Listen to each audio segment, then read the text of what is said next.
अस्सलामुअलैकुम दोस्तों and welcome to my YouTube channel. दोस्तों मैं हूं मिस्टर राशिद गिलानी और आप देख रहे हैं गिलानी एंटरटेनमेंट टीवी। आज मैं आप लोगों को बताऊंगा दुबई से कनाडा जाने का बहुत ही आसान तरीका, या किसी भी दूसरे यूरोप कंट्री में अगर आप जाना चाहते हैं तो मैं आपको ऐसा तरीका बताऊंगा। यकीन करें, आपको किसी को $1 या 1 दिरहम देने की ज़रूरत नहीं है, किसी एजेंट को किसी को देने का कुछ पैसा कोई चीज़ आपको देने की ज़रूरत नहीं है। आप जो है अपने खुद अपने जो है बलबूते पे खुद आप जा सकते हैं किसी भी यूरोप कंट्री में दुबई से बहुत ही आसान तरीके से। तो आपको मैं आज डिटेल के साथ बताने वाला हूं। अभी तक अगर आपने मेरे चैनल को सब्सक्राइब नहीं किया है, मेरे चैनल को सब्सक्राइब कीजिए, बेल आइकन को प्रेस कीजिए ताकि मेरे आने वाले वीडियोस आप तक पहुंच सकें। तो दोस्तों बहुत सारे लोग जो है एजेंट्स को पैसे दे देते हैं, फिर सारी ज़िंदगी जो है पछताते रहते हैं।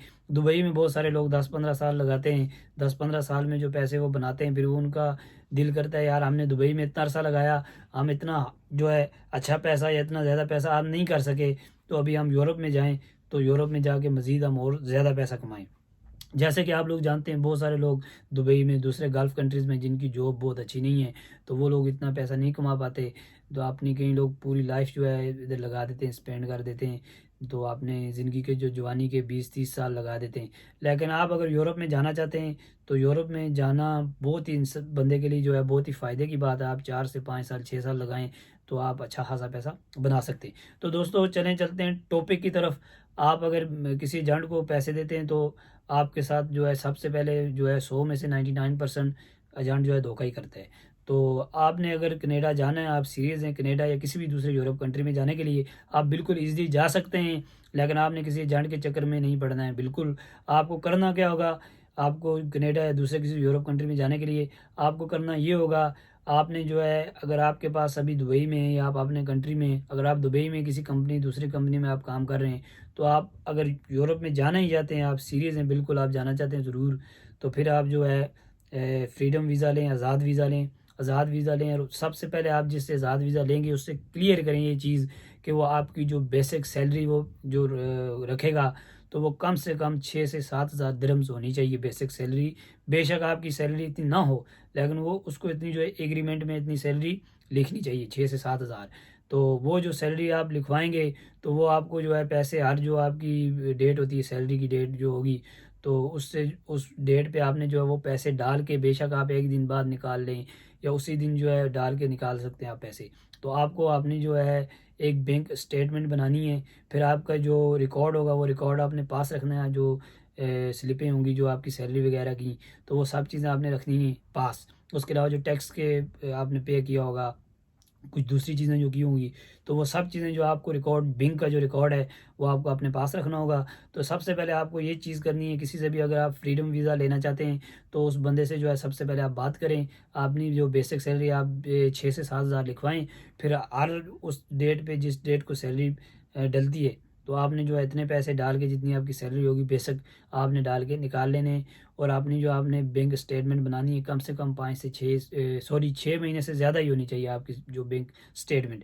तो अगर आपकी बैंक स्टेटमेंट अच्छी होगी, कुछ पैसा आपके अकाउंट में भी होगा, तो फिर जो है आप वीज़े के लिए, टूरिस्ट वीज़े के लिए अप्लाई करेंगे।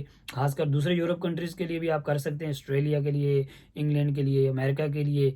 तो कनाडा में तो इसलिए मैं कह रहा हूँ, कनाडा के लिए अगर आप अप्लाई करेंगे टूरिस्ट वीज़ा, विज़िट वीज़ा, तो वहाँ पे जाके आप जो है, कनाडा एक ऐसा कंट्री जहाँ पे आप इजीली आसानी से जो है अपना विज़िट वीज़ा जो है वर्क परमिट में, ई वीज़ा में चेंज कर सकते हैं। तो आप किसी एजेंट के चक्करों में ना पड़ें। मुझे कनाडा के जो सिटीजन्स भी मिले हैं यहाँ पे, अमेरिका के हर जगह के मिलते हैं, दुबई में मैं उनसे बात करता रहता हूँ।